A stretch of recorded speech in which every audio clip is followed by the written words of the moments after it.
श्री प्राणनाथ प्यारे की जय। हीन एकले हो लटक भंजाए, हीन एकले हो लटक भंजाए। जनमत हेते रोअंग जोड़ो, जनमत हेते रोअंग जोड़ो। देखते ही मिट जाए, देखते ही मिट जाए। हीन एकले हो लटक भंजाए, हीन एकले हो लटक भंजाए। रे जीवनी मख के नाटक में तू, रे जीवनी मख के नाटक में तू रायो क्यों मिले माए। देखते ही चले जात बाजी, देखते ही चले जात बाजी। भूलत क्यों प्रभु पाए, भूलत क्यों प्रभु पाए। हीन एकले हो लटक भंजाए, हीन एकले हो लटक भंजाए। आपको पृथ्वी पति कहावे, आपको पृथ्वी पति कहावे। ऐसे कीते गए बजाए, ऐसे कीते गए बजाए। अमरपुर सिरदार कहिए, अमर सिरदार कहिए। कालन छोड़त दाए, कालन छोड़त दाए। हीन एकले हो लटक भंजाए, हीन एकले हो लटक भंजाए। जीवर चतुर्मुख को छोड़त नाही, जीवर चतुर्मुख को छोड़त नाही। जो करता सृष्टि कहलाए, चारों तरफों चौदिलों को, चारों तरफों चौदिलों को। काल पहुँचो आए, काल पहुँचो आए। हीन एकले हो लटक भंजाए, हीन एकले हो लटक भंजाए। पवन पानी आकाश जिमी, पवन पानी आकाश दास जी में ज्यों अघीने जोत बुझाए अवसर सो जान की अवसर सो जान की तो प्राणपति लोलाए प्राणपति लोलाए खिन एकलेऊ लटक बन जाए खिन एकलेऊ लटक बन जाए देखने को कील खिने को देखने को कील खिने को ली जात लपटाए महामत रूदे रमिता सो महामत रूदे रमिता सो उपजत जा की छाए उपजत जा की छाए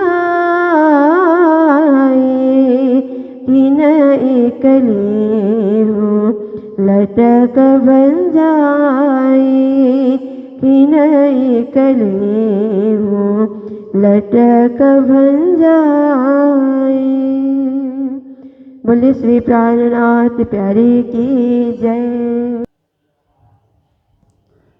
ए अंधेर हैं बिकट ए जाहिर रची जमजाल ए पहले देखावे सुख शीतला पीछे जाले अग्नि की झाल पीछे जाले अग्नि की झाल। बोलो कृष्ण कन्हैया लाल की श्री निजानंद स्वामी की श्री प्राणनाथ प्यारे की महारानी बाईजुराज की महाराजा छत्रसाल की गुरुजी मंगलदास महाराज की श्री कृष्ण प्रणामी धर्म की तीनों पुरी धाम की सर्व सुंदर साथ की ए धुतारी को न धीरिए प्रणाम। उपस्थित धर्मप्राण शिरोमणि सुंदर साथ जी, माताएं बहनें भाइयों, बहुत ही सुंदर अवसर, बहुत ही सुखद अवसर, ज्ञानवर्धक अवसर, क्योंकि अवसर का लाभ वही लेते हैं जो समझदार होते हैं। जो नासमझ लोग होते हैं उनको अवसर से कुछ लेना देना नहीं होता है। अवसर का अर्थ ही नहीं समझते हैं क्या अवसर है। वे लोग तो बस अपनी मन मर्जी से चलते रहते हैं, जहाँ जैसा जो मिला उसके हिसाब से। पर जो ज्ञानी होते हैं वो अवसर को समझते हैं कि ये जीवन का अवसर दुर्लभ अवसर है। ऐसे अवसर को बार बार नहीं पाया जाता। जो मिला है उसका सदुपयोग करें। चीज वही है, सदुपयोग और दुरुपयोग दो शब्द हैं, उसमें कितना भारी अंतर होता है। जीवन का सदुपयोग, धन का सदुपयोग, जमीन जायदाद का सदुपयोग, ऐसे आप देखिए हर चीज का सदुपयोग होता है। अन्न का सदुपयोग, और फिर जीवन का दुरुपयोग, जो शराब इत्यादि पीते हैं, तंबाकू का सेवन करेंगे या दुनिया भर के जो गलत मार्ग में जाते हैं, जीवन का दुरुपयोग हो जाता है। फिर आप देखिए समय को व्यर्थ में गंवा दिया, गप सप करने में, सोने में, आलस करने में, दीर्घसूत्री बन करके समय को गंवा दिया तो समय का भी दुरुपयोग हो गया। धन को जो मर्जी खर्च करके, जहाँ जरूरत नहीं है वहाँ खर्च करता है, अनावश्यक खर्च कर रहा है धन का भी दुरुपयोग हो गया। अन्न ज़्यादा लेता है, खाता नहीं है, फेंक देता है, बर्बाद करता है, अन्न का दुरुपयोग हो गया। कपड़े ज़्यादा खरीदता है और पूरा पहना नहीं जाता, ऐसे ही पड़े पड़े रहते हैं, सड़ते हैं, कपड़े का दुरुपयोग हो गया। जहाँ भी आप देखिए, सदुपयोग इतना बढ़िया शब्द है, इतना अच्छा शब्द है कि जीवन के पग पग पे उसे अपनाने योग्य है। हर चीज़ का सदुपयोग हो, अच्छा उपयोग हम लोग करें, अच्छाई की ओर हम लिए चलें, हमारी सोच ऐसी हो। ये सब विचार से होता है, अपने आप नहीं होता है, विचार में इसको भरना पड़ता है कि हम जीवन का सदुपयोग करेंगे, जीवन का मूल्य समझेंगे, इसका अर्थ समझेंगे, इसका रहस्य समझेंगे, और पल पल, श्वास श्वास, घड़ी घड़ी बस हम इसका सदुपयोग करते रहेंगे। तो कोई कहाँ से कहाँ पहुँच जाते हैं सदुपयोग करने वाले।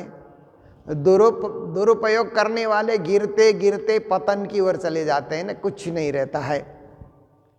धन का सदुपयोग करने वाले कमाते कमाते कहाँ पहुँच जाते हैं। दुरुपयोग करने वाले धन का बर्बाद करते हुए वही एक दिन भिखारी बन जाते हैं। इसलिए हम लोग मंदिर में हैं तो सबसे बड़ी बात है कि हम समय का सदुपयोग करते हैं। समय में उठना, समय में सोना, समय में खाना, समय में बातें करना, समय में भजन करना, समय में भोजन करना। दोनों चीज़ समय के हिसाब से, रूटीन के हिसाब से। जब भूख लगे तब खाना, ऐसी बात नहीं है। जब घंटी बजे तब हम पहुंच जाएं। भूख लगे न लगे, जितना रुचे उतना आप खाइए, जितनी आपकी थाली में आपको लेना है उतने आप ले लीजिए। गुरु महाराज के साथ हम लोग जब चलते थे, अध्ययन करते थे, तो गुरु जी कहते थे कि अमीर कब खाता है? जब भूख लगे तब खाता है। अब गरीब कब खाता है? जब मिले तब खाता है। इसलिए हमें सदा जीवन में ऐसे बन करके रहना है कि अमीरों का स्वभाव हमें नहीं लेना है, गरीबों का स्वभाव हमें जीवन में बनाना है। और गरीब का मतलब निर्धन नहीं होता है, विनम्र भी होता है। गरीबी, श्री जी ने एक गरीबी शब्द वाणी में प्रयोग किया है ना, विनम्र बनकर चलने के लिए, नम्रता के साथ। इसलिए संस्थाओं में क्या होता है कि घंटी लगती है तो सारे सदस्य पहुंच जाते हैं ना, तो बनाने वाले को भी फुर्सत मिली और खाने वाले भी समय से फारिग हो गए। किचन भी साफ सुथरा रहा, रसोई घर साफ सुथरा रहा। अभी सब सदस्यों के लिए समय का सदुपयोग न समझने वाले ऐसे सदस्य हो गए तो दिन भर किचन चलता ही रहेगा। वितरण करने वाले को भी कष्ट, बनाने वाले को भी कष्ट। तो ये सब क्या है? घर में भी बनाने वाले को कितना कष्ट होता है। अगर घर के सब सदस्य समय से नहीं खाएंगे, प्रतीक्षा करते रहो, ठहरो, ऐसा चलता रहेगा तो। इसलिए जीवन को सदुपयोग के मार्ग में लिए चलना, यही बहादुरी है, यही बाचालपन है और यही हमारी चतुराई है। तो हम उसी का सदुपयोग कर रहे हैं। और हमारा ये रोज का प्रसंग चल रहा है, जीव देह संवाद। जीव देह को समझा रहा है ये प्रसंग, ये प्रकरण आज पूरा हो जाएगा 20 चौपाई में। फिर देह जीव को समझाता है, वो कल से शुरू हो जाएगा। ये दोनों प्रकरण एक साथ श्री जी ने हमारे समक्ष रख दिया क्योंकि हम इसी में जी रहे हैं। हमारे अंदर चेतना है, उसको जीव कहा जाता है। हमारा शरीर है, ये देह है, पंचभौतिक देह है। इस पंचभौतिक देह में चेतन तत्व का निवास है। दोनों आपस में बातें कर रहे हैं, दोनों आपस में संवाद स्थापित कर रहे हैं। तो ए धुतारी को न धीरिये, जीव कहता है। ये शरीर तो क्या है, ये माया, माया महाठगिनी हम जानी, एक कबीर का भजन है ना। माया सबको ठग लेती है और शरीर भी ठग लेता है। जैसे कई कई लोग होते हैं ना, काम करने में ठगी करते हैं ना, ठगाई करना, कुछ काम नहीं करना, बैठे रहना, आलसू लोग होते हैं। फिर थोड़ा काम करते हैं, फिर बैठ जाते हैं। तो ऐसे ठग बोलते हैं उनको, ठगी धंधा करना, ठगी व्यवहार करना। तो ये बहुत गलत है। जो दूसरों को ठग रहा है, खुद भी ठगा जाएगा, अपने लिए भी ठगा जाएगा। इसीलिए ऐसे को धुतारी, प्राणनाथ जी ने धुतार कहा, वो ठग के लिए ही उन्होंने प्रयोग किया है। तो ऐसे ये शरीर भी ज़्यादा आलस, ज़्यादा आराम परस्त है ना हमारा शरीर।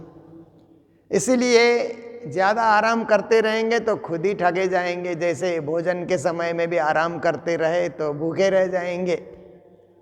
कई कई आश्रमों में ऐसा होता है कि बस भोजन का समय निश्चित है, उसके बाद ताला बंद हो जाता है, तो आराम परस्त लोग तो फिर भूखे ही रह जाएंगे।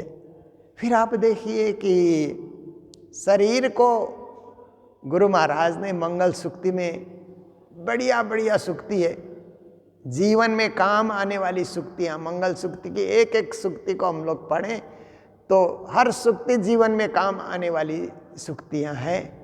तो एक सूक्ति में उन्होंने लिखा है कि शरीर तो गधे की तरह है, बोझ डालो तो ढंग से चलता है, बोझ न डालो तो ऐसे ही हो हल्ला। गधा जो होता है उसको धोबी लोग प्रयोग करते हैं ना, गधे का प्रयोग करते हैं। गठरी बना करके गधे के ऊपर डाल देते हैं, ले करके घाट चला जाता है। जब तक धोबी लोग कपड़ा धोते हैं, गधा चरते रहता है। जब कपड़ा धोने का काम पूरा होता है, फिर उसी के ऊपर लाद करके घर ले करके आते हैं। तो गधे को सामान ढुलवाया जाता है तो आराम से चलता है, नहीं तो इधर उधर गड़बड़ चलता है और रेंकते रहता है फालतू में, वो हल्ला करके ये चिल्लाते रहता है। इसीलिए उसको बोझ चाहिए सही दिशा में चलने के लिए। ऐसे ही मनुष्य के शरीर को भी बोझ चाहिए, जिम्मेदारियां चाहिए। जिम्मेदारियां हैं तो मनुष्य सही ढंग से चलता है। जिम्मेदारियां उसके ऊपर नहीं है तो ऐसे ही फालतू बातें करके, फजूल की बातें करके, इधर उधर की बातें करके वो समय को बर्बाद करता है, औरों का भी बर्बाद कर देता है। तो इसको जिम्मेदारी डालना, जिम्मेदारी वहन करने का स्वभाव बनाना। मैं कुछ जिम्मेदार व्यक्ति हूँ, गैर जिम्मेदार नहीं हूँ। मैं समाज में जन्मा हूँ, परिवार में जन्मा हूँ, तो मेरा कोई ना कोई दायित्व है, कोई ना कोई जिम्मेदारी मैं वहन करूँगा, ऐसा विचार में आ जाए तो जरूर करेगा। अन्यथा श्री जी महाराज कहते हैं शरीर का विश्वास ज़्यादा नहीं होता है, क्योंकि शरीर ज़्यादा आराम की ओर भागता है, मेहनत करना नहीं चाहता है। अधिकांश का शरीर जो पलटे रंग परवान, फिर ये शरीर रंग बदलते रहता है। क्योंकि आप बचपन की फोटो देखिए ना, कितने सुंदर थे आप, कितने कोमल आपका स्वरूप था, पर अब शरीर ने रंग बदल दिया। रंग बदलते ही क्या हुआ, आप जवान हो गए। और जवान से फिर रंग बदलता है तो काले काले आपके केस धीरे धीरे सफ़ेद होने लग जाते हैं। शरीर ने रंग बदल लिया और सुंदर चेहरा भी मुरझाने लगता है, शरीर ने रंग बदल दिया। आप देखिए, शरीर ऐसे रंग बदलते बदलते इतना बदल देता है कि कभी कभी तो 2 पांव से चलना भी मुश्किल हो जाता है, लड़खड़ाते लड़खड़ाते चलना पड़ता है। बड़ा रंग बदलता है ये शरीर। इसीलिए श्री जी महाराज कहते हैं पलटे रंग परवान। शरीर का कोई बहुत ज़्यादा भरोसा नहीं है, कब रंग बदल दे, कब कुछ हो जाए। वही खाना आज खाते हैं तो शरीर पचा देता है, वही खाना कल खाते हैं तो शरीर नहीं पचा सकता है, फिर पेट की बीमारियां होती है। आप देखिए, एक ही खाना आज पचा रहा है, कल नहीं पचा रहा है, क्या भरोसा इस शरीर का। इसलिए बहुत ज़्यादा शरीर का मैं बलवान हूँ। लोग बल का अहंकार करते हैं ना कि मैं बलवान हूँ, मुझे कुछ नहीं होगा, मुझे कोई बीमारी नहीं है, मैं बीमार होऊंगा ही नहीं, मैं कभी हॉस्पिटल जाता ही नहीं, मैंने कोई दवा न ली अब तक। ऐसे लोग अहंकार करते हैं शरीर का, वो ज़्यादा देह भाव लेकर के। पर ऐसे लोगों का अहंकार भी एक दिन टूट जाता है। एक समय ऐसा आता है, शरीर ऐसा रंग बदल देगा कि सारे बल का अहंकार वो टूट जाता है, वो निर्बल बन जाता है, दुर्बल बन जाता है, रोगी बन जाता है, परेशान होकर के फिर चलने लगता है। इसीलिए बहुत ज़्यादा शरीर के भरोसे भी नहीं रहना है और शरीर का भरोसा रख करके अहंकार का प्रदर्शन भी नहीं करना है। ए विश्व बंदे बैराट को, क्योंकि ये माया का शरीर है हमने जो धारण किया हुआ है, तो विराट का ऐसा नियम है कि पल पल रंग बदलना। सृष्टि का नियम ऐसा है ना, पूरे विराट ये जो सृष्टि बनी हुई है, पूरी सृष्टि में बदलाव आते रहता है। देखिए कि बड़े बड़े शहर कभी समुद्र में चले जाते हैं, कभी समुद्र का हिस्सा बाहर निकल आता है, ये भूकंप आने से ये सब होते रहता है।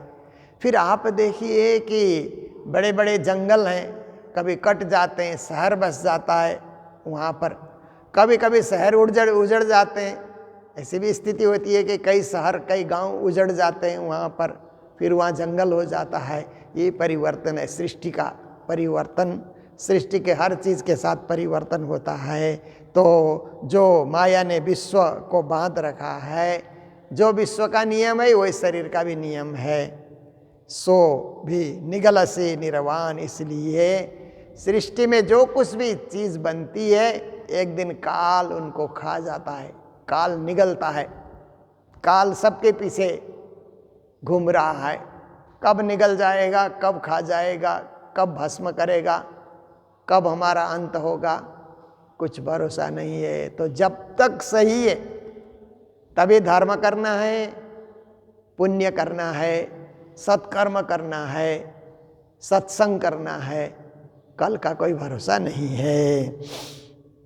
ए सब मोहे इन मोहिनी रे। इस मोहिनी माया ने, माया का एक नाम मोहिनी भी है ना, जो मोहित कर लेती है, माया के पीछे मोहित हो जाते हैं। बहुत दुनिया के अधिकांश लोग माया के चक्कर में पड़ करके मोहित हो जाते हैं। कैसे मोहित हो जाते हैं कि कोई परिवार के पीछे मोहित है, कोई पैसे के पीछे मोहित हो रहा है, कोई जायदाद के पीछे मोहित हो रहा है। इस तरह से कोई बाल बच्चे के पीछे, पति पत्नी, दुनिया का ये जो मोह है सबको मोहित कर रहा है। पर इन बाध्यो न कासो मन। पर ये माया उस मोहिनी रूप लेकर के भी माया किसी से बंधी हुई नहीं है, माया किसी की नहीं होती है। लोग सोचते हैं कि माया मेरी है, कोई किसी का होता नहीं है दुनिया में। तभी तो प्राणनाथ जी ने कहा, कोई नहीं किसी के संगा, दुख सुख लेवे अपने अंगा। कहा कोई किसी का नहीं होता है, दुख भी आपको भोगना है, सुख भी आपको भोगना है। दूसरे लोग क्या करेंगे, आपको अपने लिए तैयार करना होगा। और लोग तो साथी भाई हैं, सहयात्री हैं, पर सुख दुख तो खुद ही को भोगना पड़ता है। इसलिए माया सबको मोहित करती है, पर माया किसी के बस में नहीं है, कोई इसको बस में कर ही नहीं सकता है। और माया का जो माया किसी के मन के अनुकूल होकर के भी नहीं रहती है। जीव को याते बिछुड़ते बड़ी लागी दाज अगिन। फिर कहते हैं कि जब जीव शरीर से निकलता है तो शरीर छोड़ने में बड़ी दिक्कत होती है ना, शरीर छोड़ने का मन नहीं करता है। कई लोग बीमार हो जाते हैं ना, बीमार होने के बाद हॉस्पिटल चले जाते हैं, फिर भी डॉक्टर को बोलते रहते हैं डॉक्टर हमको बचाना, हमको बचाना, हमको और जीने की इच्छा है, इसीलिए हमको किसी तरह बचाओ। अब डॉक्टर कहाँ से बचाएगा, वो तो इलाज करता है। जीना और मरना उसके हाथ में नहीं है। वो ट्रीटमेंट कर सकता है पर जीवन नहीं दे सकता है। जीवन देना और जीवन छीनना ये तो परमात्मा के हाथ में है, जिसने हमें संसार में भेजा बस उसी के हाथ में है। किसी वैद्य के हाथ में, किसी डॉक्टर के हाथ में, किसी ज्योतिषी के हाथ में। ज्योतिषी कहे आप 100 साल जिंदा रहोगे, वो भी एक कहने की बात होती है, पर इतना कोई जीता भी नहीं है। और ज्योतिषी लोग कभी कभी कहते हैं कि हम 90 साल के हैं, पहले ही वही लोग चले जाते हैं। जो ज्योतिष देखते हैं वही दुनिया से चले जाते हैं। वैद्य लोग इलाज करते हैं वही पहले ही दुनिया से चले जाते हैं। डॉक्टर लोग भी बीमार होते हैं, उनको भी कई तरह तरह की बीमारियां आती हैं। इसलिए देह छोड़ना अच्छा तो नहीं लगता है, परंतु एक दिन छूट जाता है। एक न एक रोज जीव और देह का साथ छूट जाएगा, संबंध छूट जाएगा। जैसे आप देखिए ना, हम नौका में बैठ करके नदी पार करते हैं ना, नदी पार करने के बाद नौके का मोह छूट जाता है। जब तक नदी में नौका चल रहा है तो नौके से बड़ा भारी मोह होता है, पर जैसे ही किनारे पहुंचे तो नौके से मोह करके क्या करेंगे। अभी जब तक नदी पार करना था तब तो डूबने का डर था, इसीलिए नौके से मोह रखा हमने कि नौके को अच्छी तरह हम करें, और क्या है कि नौके को हिलने न दें। नौका जब चलता है नदी में तो उस समय उसको भी बैलेंस करके चलना पड़ता है। थोड़े यात्री इधर बैठें, थोड़े यात्री इधर बैठें, तो बैलेंस होता है। एक तरफ यात्री बैठे, एक तरफ हल्का हो जाए तो डूबने का डर रहता है, वो इधर उधर हो जाता है बैलेंस बिगड़ने से। इसीलिए उस समय यात्री लोग बहुत ख्याल रखते हैं। कुछ कुछ लोग नौके में बैठ कर के पानी उछालने लगते हैं, तब भी नौका इधर उधर डोलने का डर रहता है, तो नौके से बड़ा मोह हो जाता है जब तक पानी में हम लोग चल रहे हैं। जैसे पानी की यात्रा पूरी हुई, नौके को छोड़ करके हम उतर जाते हैं, अपने गंतव्य में जाते हैं। इसी प्रकार जीव ने ये शरीर रूपी नौका भवसागर में चलने के लिए प्रयोग किया है। भवसागर की यात्रा जीव की पूरी हो जाती है तो नौके को यहीं छोड़ करके जीव निकल जाता है। पर कुछ अज्ञानी लोगों को नौका छोड़ने का दुख होता है, शरीर छोड़ने का दुख होता है। शरीर छूटता नहीं, पर ज्ञानी लोग क्या है कि जब देखते हैं कि अब शरीर छूट रहा है तो निर्मोही हो जाते हैं, फिर किसी प्रकार का मोह नहीं होता है। आप देखिए जैन साधुओं को देखिए, क्योंकि आजकल तो यूट्यूब में सब दिखाया जाता है ना, फेसबुक में, यूट्यूब में सब दिखाया जाता है। जैनियों में क्या होता है कि जब साधुओं को लगता है कि अब अधिक नहीं जिएंगे, अब बीमारी इतनी बढ़ गई है, तो वो लोग खाना छोड़ देते हैं, निराहार रह जाते हैं, और निराहार रहने से 2, 4, 10 दिन में देह का त्याग हो जाता है। पर हिंदू परंपरा में या अन्य जैन परंपरा में ऐसा विश्वास है, ऐसी मान्यता है कि वृद्ध होने के बाद स्वेच्छा से देह त्याग करो।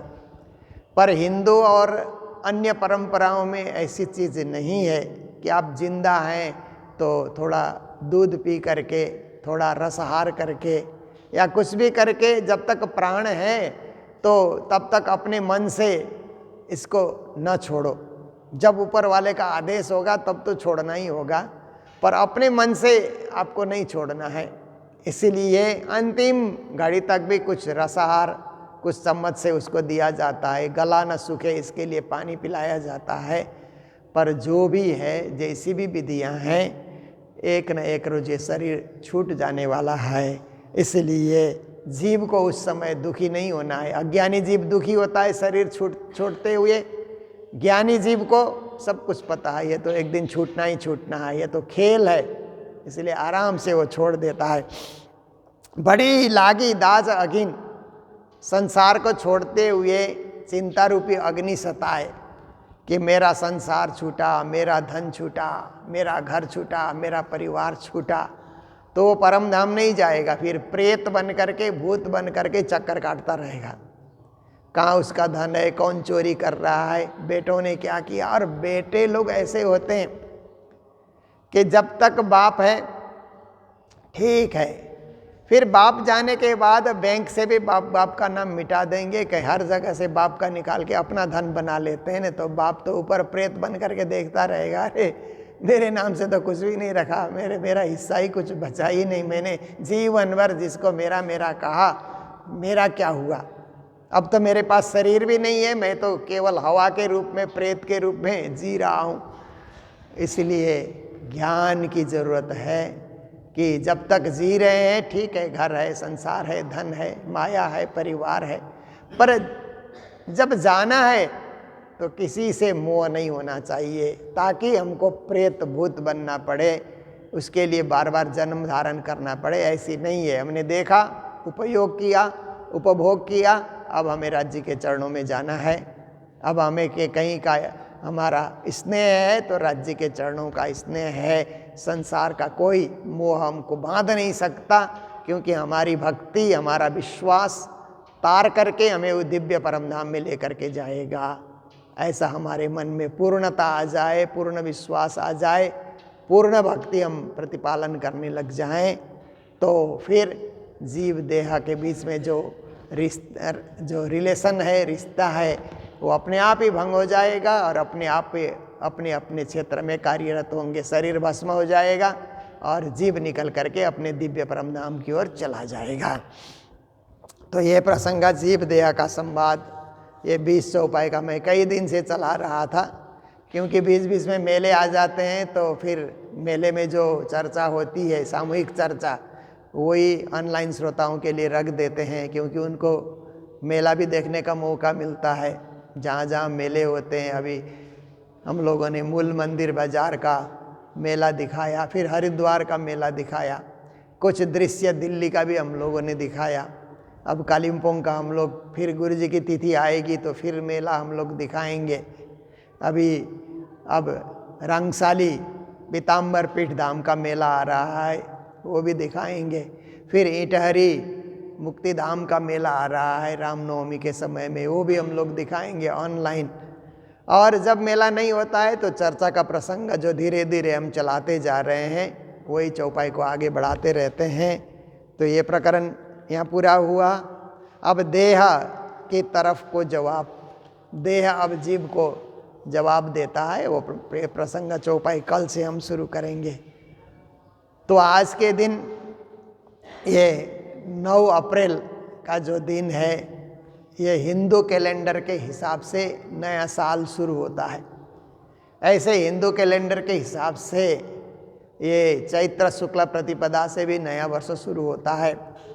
और कई कई लोग ये बैसाख संक्रांत से भी नया वर्ष शुरू करते हैं, और कई कई दिवाली से भी नया वर्ष समझते हैं। जैसे गुजरात में आप देखिए तो दिवाली से नया वर्ष माना जाता है।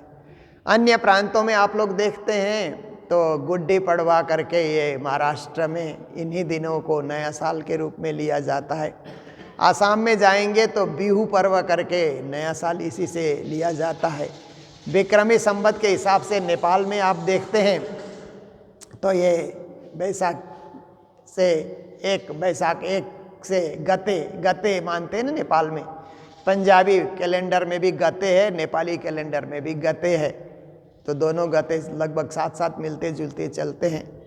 तो ये सप्ताह मान लीजिए, ये नवरात्र का भी सप्ताह होता है।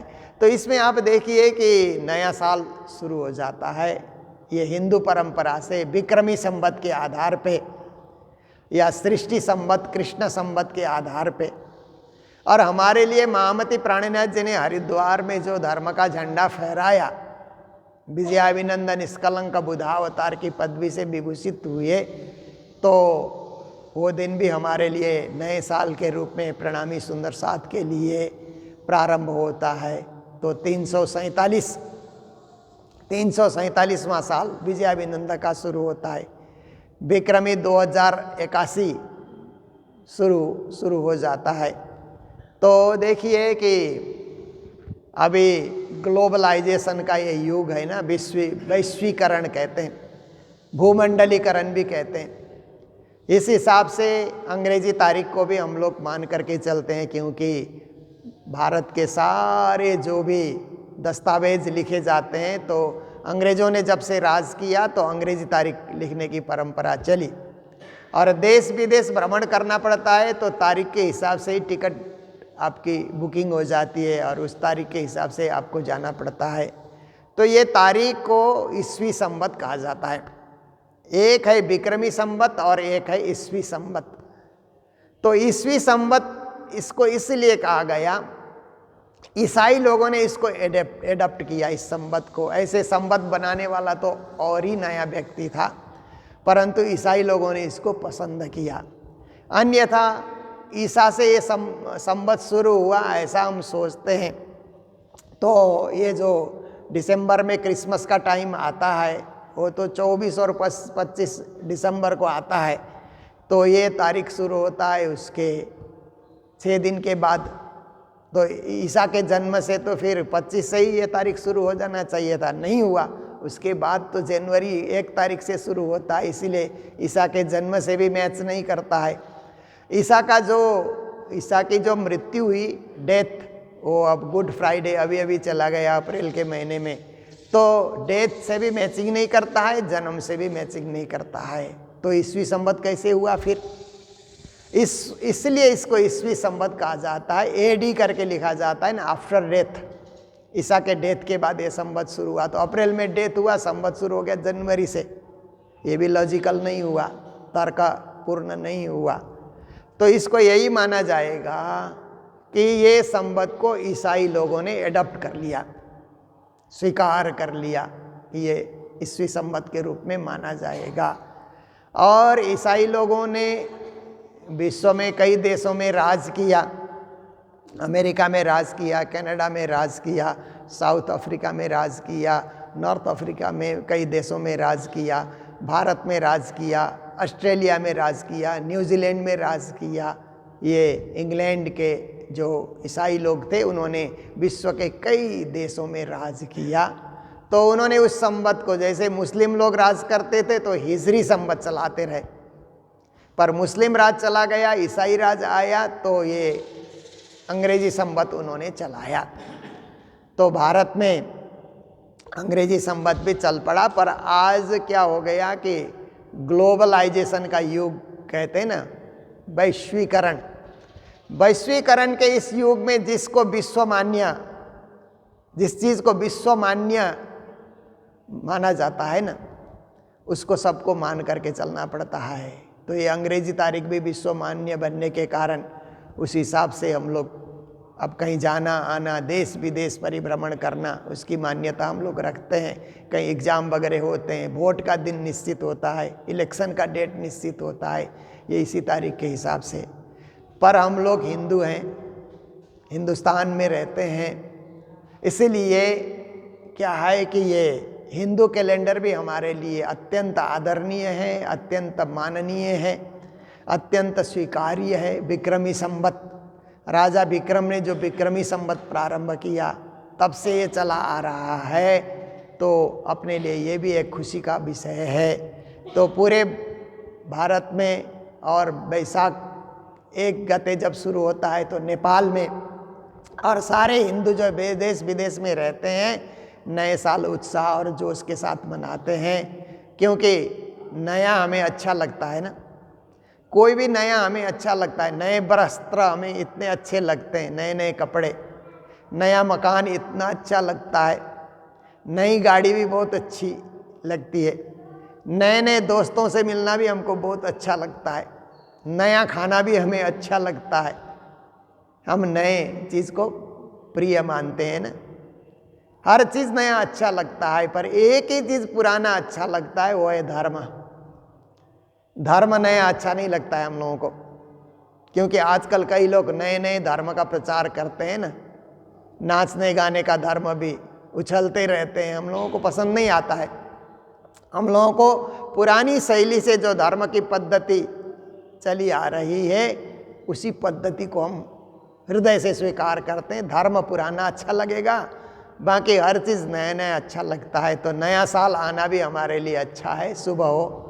ये जो विक्रमी संवत के हिसाब से नया साल शुरू हो रहा है, ये सबके लिए मंगलमय हो, सबके लिए शुभ हो, सबके लिए सारगर्भित हो। आप सबके प्रति मंगल भावना, मंगल कामनाएं व्यक्त करते हुए और विजयाभिनंदन दशा का भी हमारे लिए सदा सदा शुभ हो, मंगलमय हो। ये सर्व सुंदर साथ के प्रति मंगल धाम की ओर से मंगल आशीर्वाद प्रदान करते हुए आज के दिन, ये शुभ दिन में मिठाई वितरण करने के लिए और स्वास्थ्य लाभ के लिए हमारे हैदराबाद निवासी राजीव जी ने अपने छोटे भाई निखिल के नाम से उन्होंने यहाँ पर मेहर सागर का पाठ और बच्चों में मिठाई वितरण के लिए आज के शुभ अवसर पर उन्होंने सेवाएं दी है।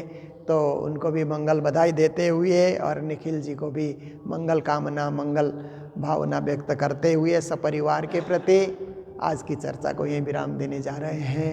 जय जयकार के साथ बोलो कृष्ण कन्हैया लाल की, सद्गुरु महाराज की, श्री प्राणनाथ प्यारे की। ए सब मोहे इन मोहिनी रे,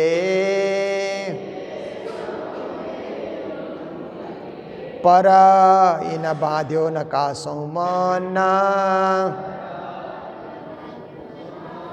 जीव को याते बिछड़ते, बड़ी लागी दाजगीना,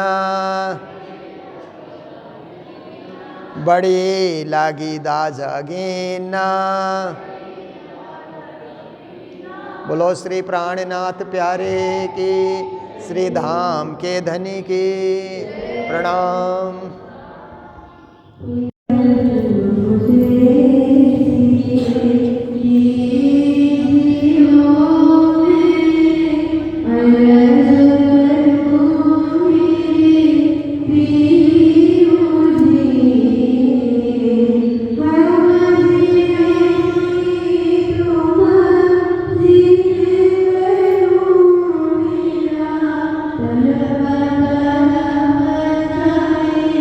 जी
की